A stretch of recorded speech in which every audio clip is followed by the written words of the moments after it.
Hello, world. It's John Pinto, your roving realtor, bon vivant, video blogger, and podcaster. And I am here with Eric Saran from Home Guard, home inspection, pool inspection, termite inspection, roof inspection. Happy holidays, Eric. Happy holidays. Merry Christmas to you, John. Feliz Navidad, Rafael Betanzos. Merry Christmas, everybody. Thank you. You're too kind. So this is a third in 5 videos we're doing on the dreaded further inspection items that you will find mostly on home inspections, although sometimes you will find them on termite inspections. And today we're going to talk about vermin. Eric, you like that word, vermin. Go ahead, say that word, vermin. Vermin. It's a fun word to say. So when people are talking vermin, the seller's reaction is, how dare you suggest that I have vermin in my house? Yeah. And then the buyer's reaction is, ew, how disgusting, vermin.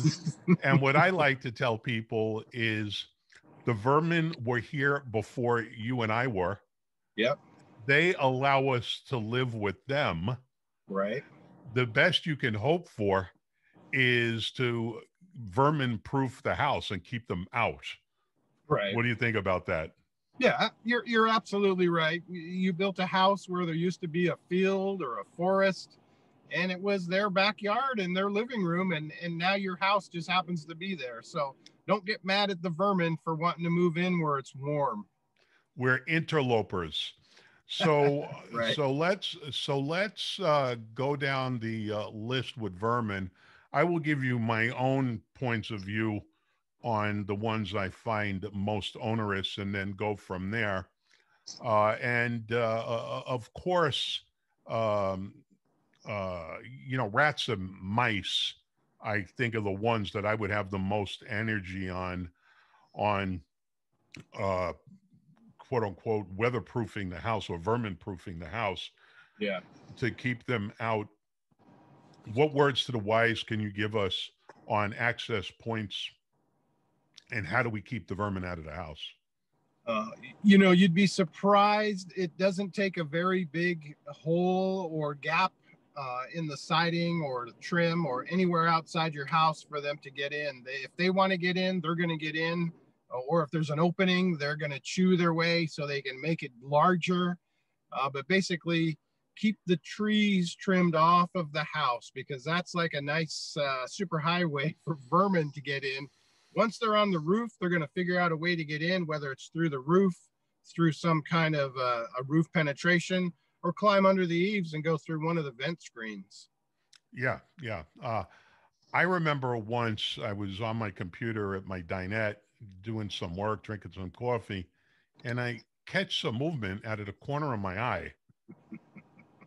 And I turn my head, and it's like the smallest mouse I ever saw in my life.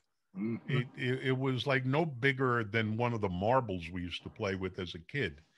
So I said, how the heck did he get in the house? So I go walking around the exterior of the house, and I don't see any openings. I'm always very vigilant about keeping the vent screens uncompromised. Yeah. And I go to the hose for the air conditioner. Mm-hmm. And I see that there's a void in the hose for the air conditioner. So Right. I went to Ace Hardware and picked up some of that spray foam. Yep. And sprayed it into the hose. That'll work. Yep.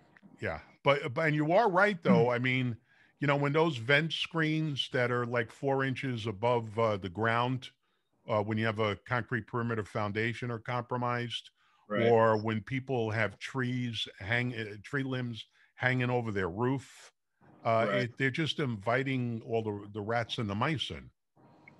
Yeah, absolutely. They want to come in where it's warm and dry and feel like they got a safe place to sleep.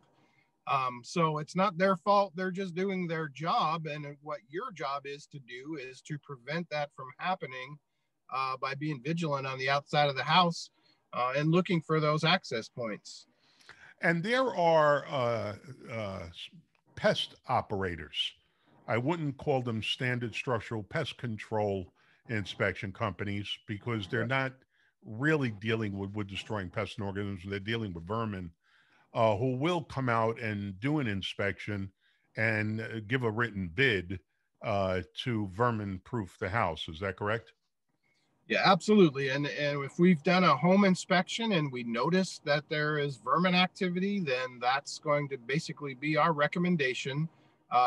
You get a branch 2 guy out there, which basically is licensed to deal with, rats and mice and squirrels and those type of things, and figure out a way to prevent them from gaining access to the house.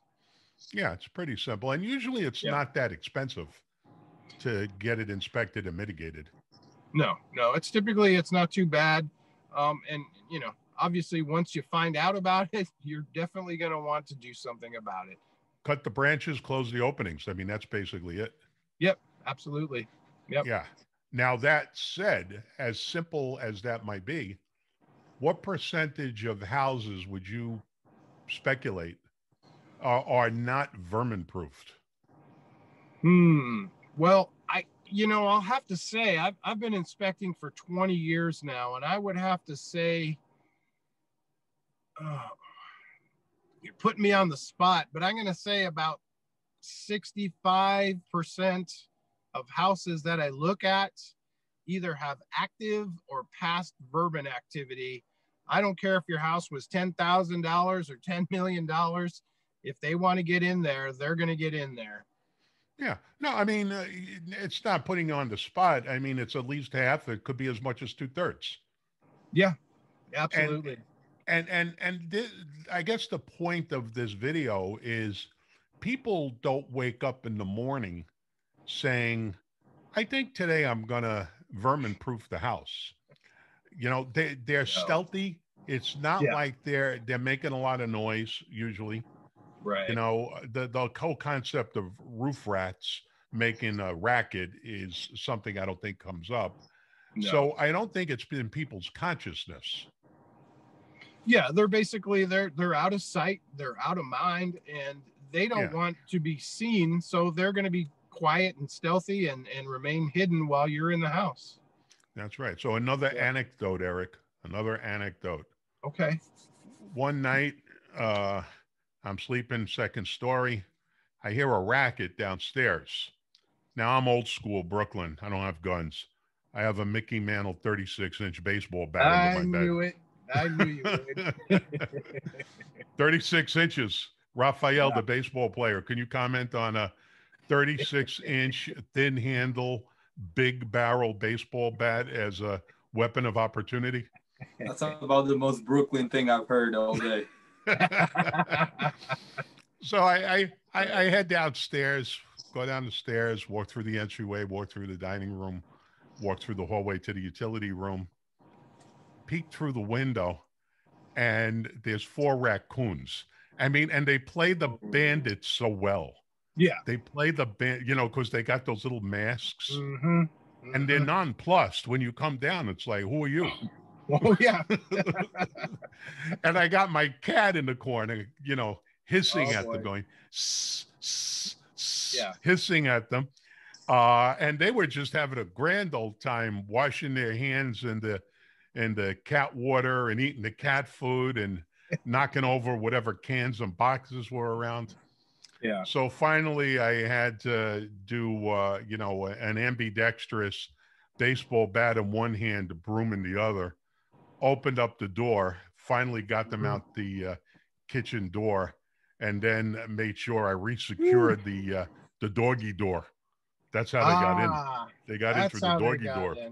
Okay. Which is always on your reports too. Can you comment on the benefits and detriments of the doggy doors? Forget about the fire. Forget about the fire code. I'm just talking about vermin. Right. It's you do see a large percentage of doggy doors. Even a cat door is big enough for a raccoon to get in. Trust me. If you don't secure those at nighttime, then you're inviting those vermin to come inside the house. You're basically saying, here's an easy way to get in and out. A lot of them have a metal screen or slide that you can put down, and you can basically secure that at night. During the day, if you want your animal to be able to go in and out, that's fine. But know that other animals could be using that as a way to get in the house as well. Yeah, yeah. So, that's kind of the extent of my top of mind on what kind of animals to be concerned with. I know in certain areas you've got some dangerous spiders, and of course, wasps are no Yes. fun at all. Can you advise us on dangerous insects and what best practices are on those? Yeah, you're going to want to get a pest control guy out to take a look at the house.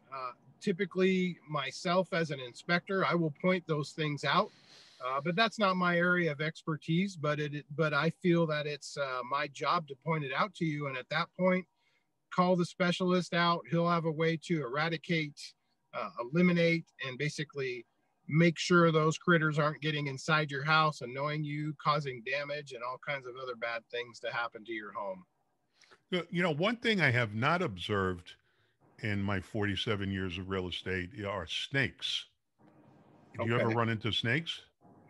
So the only time I see snakes is in the crawl space. They'll go up on the sill plate, usually on the south side of the house because it gets nice and warm during the day, and they'll just sit up there on that sill plate just as happy as can be. Just no one's going to go down there and bother them. Who goes in the crawl space but your home inspector or your termite inspector? That's Surprise! Right. Well, that'll wake you up better than a cup of coffee, right? Oh, you better believe it. Yeah. You're awake and you're ready to get out at that point.